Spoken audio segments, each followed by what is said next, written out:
This is the trap that I use. The state of Oklahoma will let us use to catch these beavers. This is a 750, MP 750, Minnesota. It's got a ½ inch gap, or a ½ inch gap in it. Basically, we set it in a slide. I've got the drown rig on it. If anybody's interested in knowing about that, I can show them. After I catch the beaver, I don't gut them. I gutted him for this deal to keep him pulling. I usually start right here at the top of their chin, right underneath there, and go right down.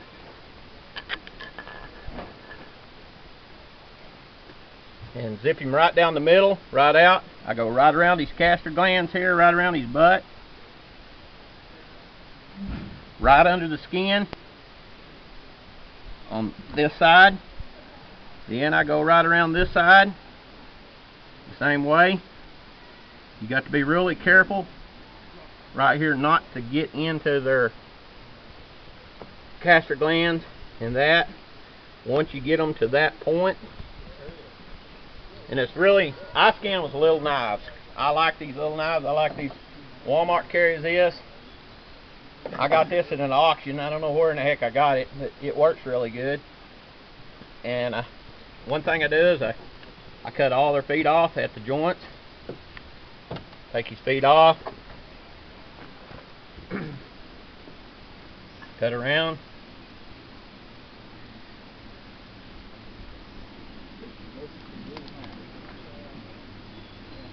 I just cut his feet off. I always keep one of these right here handy. This is the handiest thing you can have, is this right here, your knife sharpener. Just keep it sharp. And I keep 2 knives right here just handy. I go ahead and cut this foot off. On these feet you can cut back a little bit. What I do is I cut on the back foot. I cut kind of the angle. I want that hide a little bit long. There it seems to, you can, when you stretch the hole, you got a little hide to fill in the hole, is what I'm saying.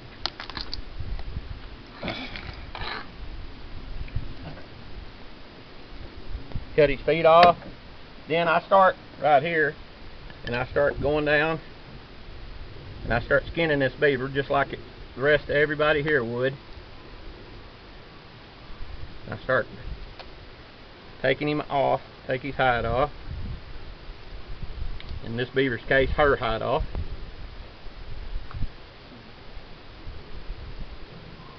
And I work right down and I stay away from them castor glands. I start working it out.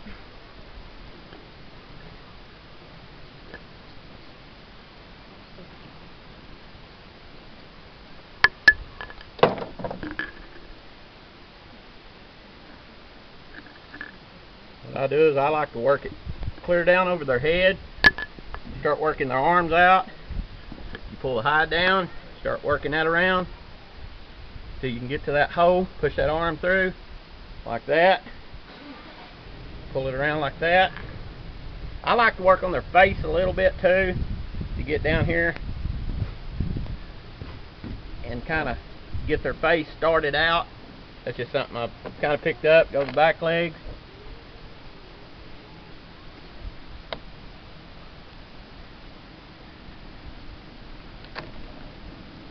Gotta keep working that down. You see their legs pop through the bone. Keep popping it down. You roll him up a little bit. I do that. I spin the beaver around. I do this side.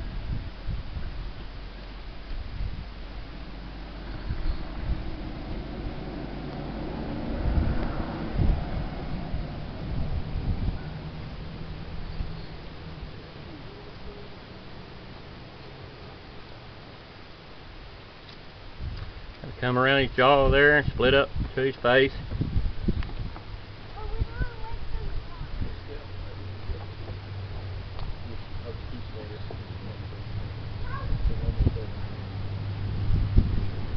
Kind of gotta. Everybody tells me the meat that you leave on the hide, it don't matter if you leave that meat on the hide. You can flesh it off. I mean, if you leave a big chunk of meat, you didn't cut a hole in your hide. And that's what I've kind of learned. as I've been doing it. I mean, that's what, you know, I watch a lot of the internet. There's the castor glands. I'm going to stay away from them. Kind of come on down. Work this off his little hiney there. A lot of people will stop and go ahead and get these out before they start getting down and doing this. I usually, sometimes I do, sometimes I don't. If I'm needing them to put them up quickly, I do. You know, I like to pull this down, work around, keep pulling that hide till I can see that bone come up. Keep working it.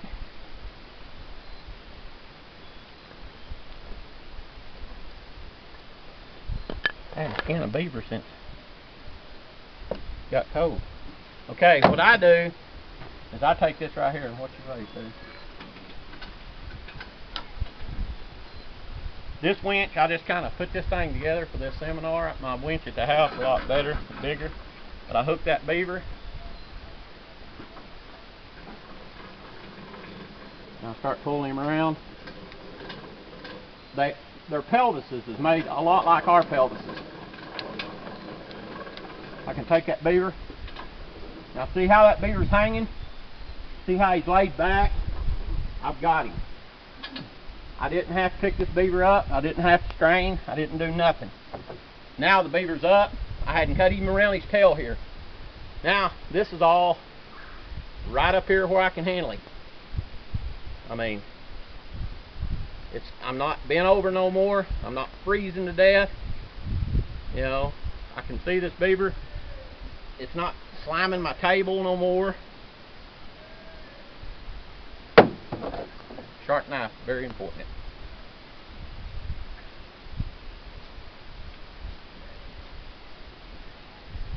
But I just start right back here at the tail. I start cutting right around. Get right here. Bring it right around here. I mean, some people skin a lot more beavers than I've skinned. This is just something I've come up with in my head. Seems to be, I'm a big guy, I hate to bend over. So I come up with an idea that would help me from keeping bending over. But you can kind of see that I've got it up here. I'm bringing it right down off his legs, his back legs right there. I'm bringing it down. I'm cutting it. Like I told y'all, I don't care that I leave meat on it. It don't matter to me, because it'll flesh off. This will flesh right off. And this beaver, if you'll notice, look at the way he's hanging right now. I mean, I can turn loose. Blood's not going all over everywhere. I can come over here and sharpen my knife. The hide is actually pulling this beaver hide off for me right now. It's helping me. It's not hurting me. It's not. This winch here is not quite, I didn't get it quite high enough. But if you look, you know, I'm not pulling, I'm not straining on this animal. And that's my main thing that I've learned on this while I'm skinning this animal. I mean, I'm sure most of the people here that trap and caught beavers, and they know how heavy these darn old pelts are.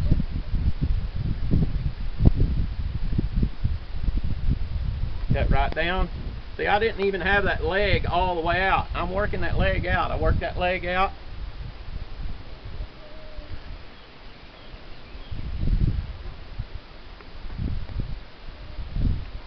I mean, this may not be the fastest way in the world, but it seems to be a pretty good system. I mean, I just kind of come down here. I get that going. Get that going.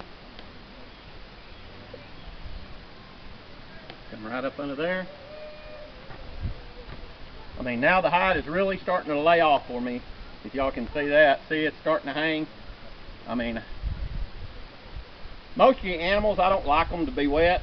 The hides I like for my beaver to actually dry out a little bit before I do him. Like that. But you can see now it's just pulling. It's pulling for me. It ain't. And I can spin this thing I mean, look, I can spin him around and around and around.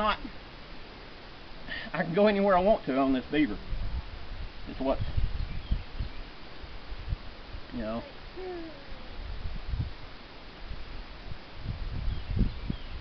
Beaver's pelt's good all year round, isn't it? No, look at this pelt. Look, it ain't got no hair on it. Look at that thing. That's the first thing I noticed when I took this beaver's life the other day. I grabbed a hold of her and pulled her out of the den with my hand, and I noticed she didn't have no hair on her. That was the first thing I noticed. Yeah, me and this beaver had it out in the river down there the other night. Killed her with a stick. Wasn't happy for you, no kidding.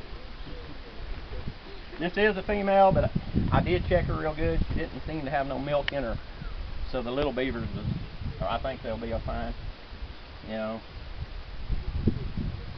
If not, I'm gonna go get them too. You know. I'm not prejudiced. They make good bait just as well. But the good thing about this is, this winch here is a little low. This is the first time I've used this winch. If my winch, this one here, I just kind of done this as a demonstration. My other winch at the house is a lot higher. I can pull this beaver on up in the air. And when I get done, the beaver just keeps going higher and higher. I'm not having to bend down. Now this one here, I think my pipe is long enough. I just need to drill me a couple more holes and lift this thing on up. And if you notice, here was your front arms. Here's your little front arms. I didn't even hardly work them all the way out, you know. But now I did, right there. I mean, there they come.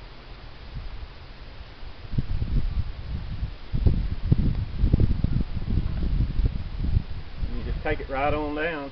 Take it right on down. See, there's that arm. You can just keep working that hide right on off. It will just keep rolling right on off its head. Like I say, most people like them flat. To me, I was wrestling a hide. It was falling in the floor. I pull it off the table, on the table, off the table, on the table. I mean, at this point, I was wrestling my beavers as much as I was skinning them. I mean, I was catching these things almost weigh 100 pounds this winter. This one's just a mid-sized beaver right here. This don't even look like a huge one to me at all. I mean, I live on the Canadian River down towards in Haskell County. So we have a lot of water, and people haven't been skinning and taking care of the beavers down there for a long, long time. But you can see, I'm starting to bend over here. If my winch was a little bit taller, I would just winch it on up higher. I could just winch this animal right on up in the air, and I wouldn't be bending like this at all.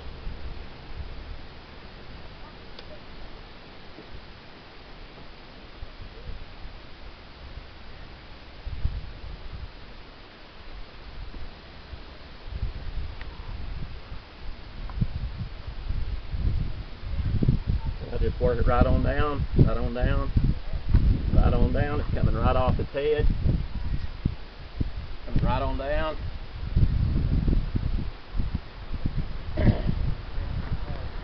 I'll be coming right on around here. Right there's his ear. There's his little ear hole.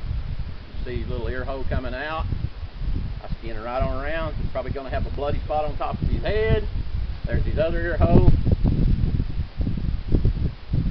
Skin right on around.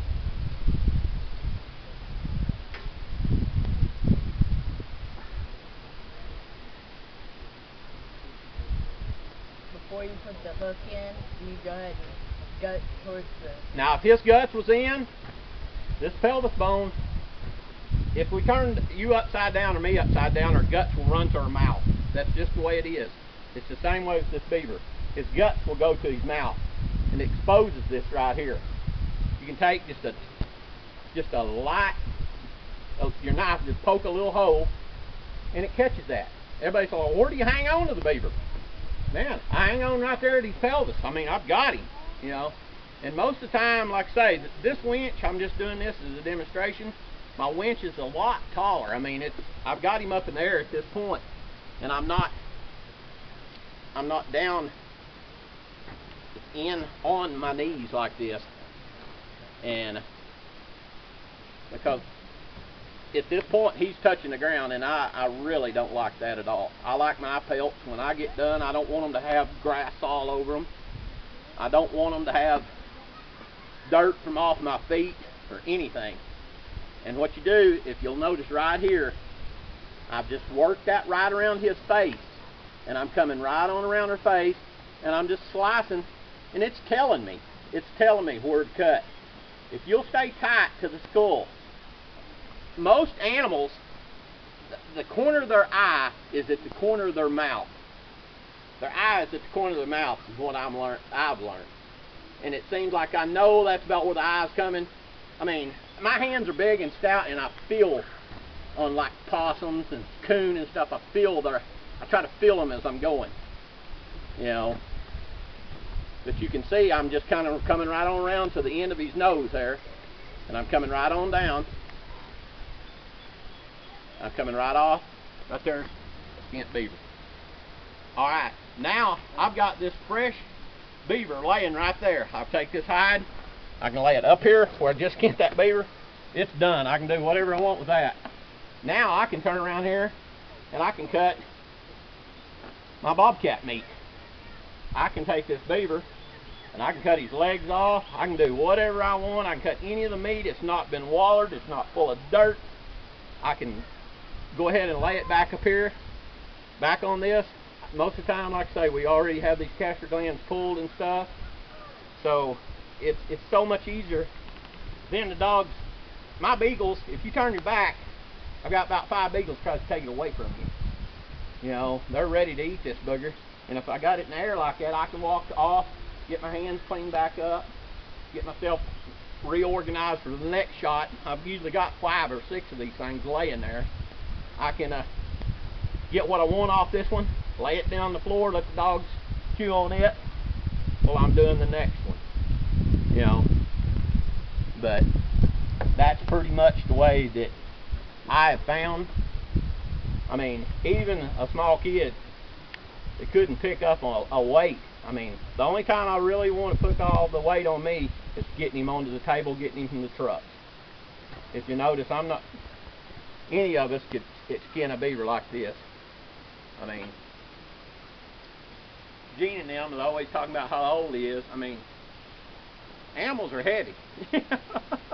I've got another deal that Jeb down there sells. It's a square box. It comes down like this, comes across. It's got these bees in it. I do my raccoons this way too. I'll take a raccoon on this winch and I'll start him out down where I can work on his tail and pull his tail around.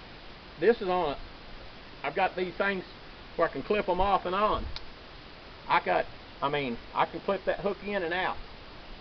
It takes me about half a minute to do that. I mean, this beaver here, that's just a regular old hook, you know. If you can carry that beaver and see it. The main thing that I was wanting to show y'all is how he lays back. The hide keeps rolling off of him. It don't never fight you. You know, I can do whatever I want like that. Then the carcass is good. And then all I have to do is let my winch down. You know, this hook comes right off like that. And I can put my other skinning apparatus on and skin. I mean, I've got a table about this tall at the house. I've got a winch set up just like this. I just reach over, I winch and I grab it and I pull it back over. I mean,